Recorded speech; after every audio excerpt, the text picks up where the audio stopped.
কদিন ধরেই ভাবছি যে আমার এই ব্যালকনি কাম স্টোর রুমটাকে আমার পরিষ্কার করতেই হবে।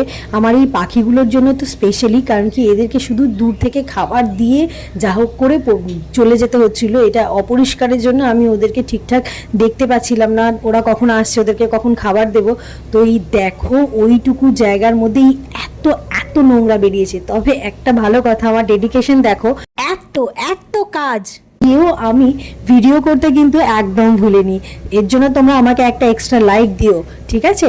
তারপরে ভেতরেই একটা আমার ছিল, টেবিল ছিল, ওটাকেই নিয়ে এসে দেখো সোনাইয়ের জন্য একটা স্টাডি টেবিল বানিয়ে দিয়েছি। ওর এটা এত পছন্দ হয়েছে বলার কথা না। আসলে ও বড় হচ্ছে, ওর একটা স্টাডি টেবিল দরকার। আজ সারা দিন ওর দেখো রিয়াকশানটা আমি ক্যাপচার করার চেষ্টা করেছি। ও এসেছে, ও দেখে এত আনন্দিত হয়েছে। আজকে সারাদিনও ওখানেই বসেছে, ওখানে বসেই ওর টিফিন খেয়েছে, ওখানে বসেই ওর পড়েছে, ওখানেই ও বসে খেলেছে।